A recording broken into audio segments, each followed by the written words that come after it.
Olá! Hoje é uma terça-feira, dia 16 de junho de 2018.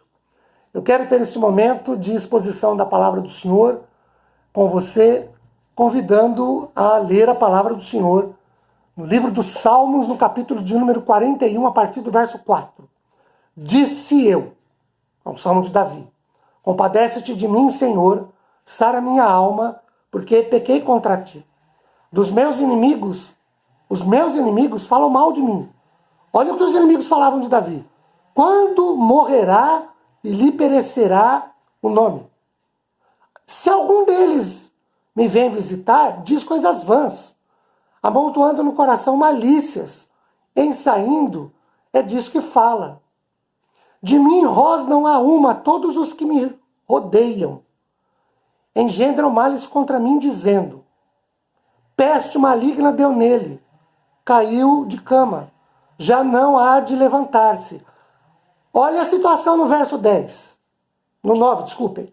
Até o meu amigo íntimo, em quem eu confiava, que comia do meu pão, levantou contra mim o calcanhar. Tu, porém, Senhor, compadece-te de mim, levanta-me para que eu lhes pague segundo merecem. Com isto, conheço que tu te agradas de mim em não triunfar contra mim o meu inimigo. Quanto a mim, tu me sustens na minha integridade e me pões à tua presença para sempre. Bem, queridos, neste salmo nós encontramos um Davi que acaba de se recuperar de uma enfermidade bastante complicada, não especificada, mas bastante complicada. Uma séria enfermidade. Ele vai para a cama. Os inimigos, inclusive, dizem que ele não sai dessa. Tamanha a situação contrária que Davi enfrentava na sua saúde. Mas ele tem a saúde renovada e ele agradece a Deus pelo livramento, pela salvação, que aqui tem a ver com livramento. Olhando para este salmo, eu quero destacar 3 tipos de oração que Davi faz no verso de número 4. O primeiro tipo de oração é aquele que Davi pede pela misericórdia de Deus. Ele diz: compadece-te de mim, Senhor. Tenha dó de mim, Senhor. Tenha pena de mim. Olha a minha situação. Olha a contrariedade, a adversidade que eu enfrento nesse momento e tem dó de mim, tem compaixão de mim. Então é um clamor para que Deus o socorra e o atenda. O segundo tipo de oração que Davi faz no verso de número 4 é da confissão de pecados, quando ele diz: eu pequei contra ti. Então Davi se volta para Deus, admite que errou, admite que falhou e pede que Deus tenha misericórdia e abençoe a vida dele, porque ele pecou. Oração de confissão, a gente percebe hoje que é um expediente muito esquecido na vida de várias pessoas, na vida de várias igrejas, na vida de várias liturgias de igrejas. Quantos cultos a gente tem um momento que a gente para confessar pecado? Aliás, eu li esses dias um artigo em que o autor dizia: quer encher uma igreja? Não fale contra o pecado e nem leve a igreja à confissão de pecados. Pois é. No tempo de Davi, ele fazia o contrário. Ele admitia o seu pecado, ele confessava. Por isso a oração de confissão de pecados é a segunda modalidade que Davi nos mostra aqui. E a terceira é um pedido de cura. Ele diz: sara a minha alma. Vejam, a enfermidade de Davi, que a gente já não sabe qual mas foi uma enfermidade que mexeu tanto com Davi, que abalou inclusive o seu interior, a sua motivação, a sua vontade, o seu ânimo. Ele se abateu, se amargurou tanto que ele pediu: sara a minha alma. E aí, nós temos pelo menos 2 razões para Davi adoecer na sua alma, no seu interior. Primeiro, os inimigos. Ele fala que os inimigos, quando o visitavam, falavam coisas vãs. Por exemplo, ele falava que os inimigos diziam o seguinte: quando você vai morrer? Quando você vai bater as botas?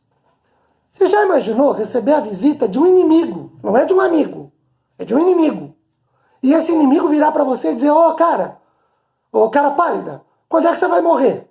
Quando é que você vai dar a satisfação de morrer? Quando é que você vai nos dar a alegria de morrer? Davi tinha inimigos a esse ponto. E tinham mais, inimigos que quando saíam falavam para os outros, fofocando. Olha, Davi está tão doente que ele caiu de cama, não levanta mais, é dessa para pior.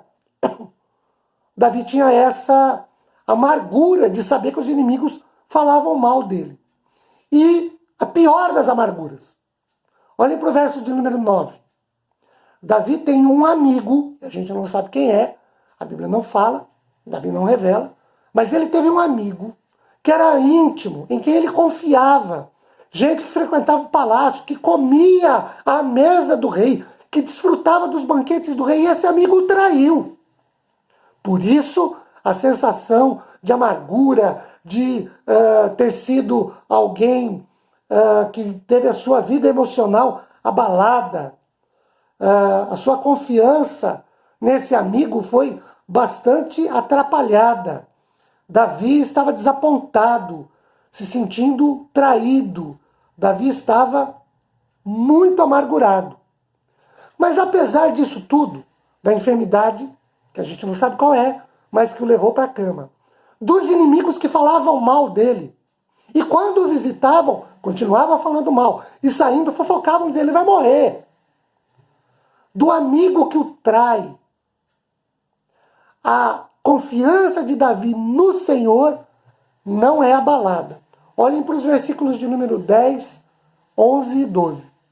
Ele pede para Deus restaurar a sua saúde, e aí a oração não é uma oração de vingança, é uma oração para Deus restaurar, para que ele, levantado, de pé, curado, restaurado, os inimigos possam ver isso como uma ação de Deus.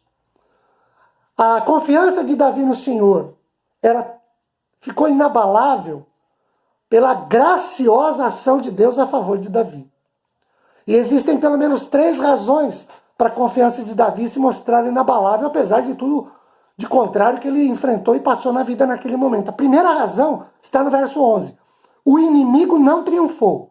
Apesar do inimigo, quando o visitava, ser de maneira afrontosa, dissimulado, perguntar para Davi quando é que Davi ia morrer, e quando saía, falava para os outros, Davi vai morrer, ele não vai sair dessa não.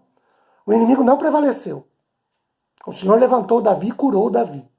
Essa é a primeira razão pela confiança de Davi no Senhor não ser abalada. A segunda razão está no versículo de número 12. Deus susteve a vida de Davi. Deus sustentou a vida de Davi. De novo, apesar da enfermidade, apesar da amargura, apesar da tristeza, apesar do desapontamento, apesar da traição do amigo, apesar das afrontas do inimigo, a fé de Davi não foi abalada, a confiança de Davi no Senhor não foi abalada porque o Senhor sustentou a vida de Davi.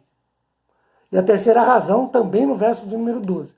Apesar da enfermidade, apesar dos inimigos que falavam mal, quando visitavam, desejavam que ele morresse, saíam falando que ele não se recuperava daquela situação, apesar do amigo ter traído Davi, ter abandonado Davi, Deus estabeleceu com Davi uma relação para sempre. Deus não desamparou Davi. Os inimigos afrontavam, mas Deus não desamparou Davi. Os inimigos fofocavam, mas Deus não desamparou Davi. Os inimigos perguntavam para Davi, quando é que você vai morrer, Davi? Deus não desamparou Davi nesse momento.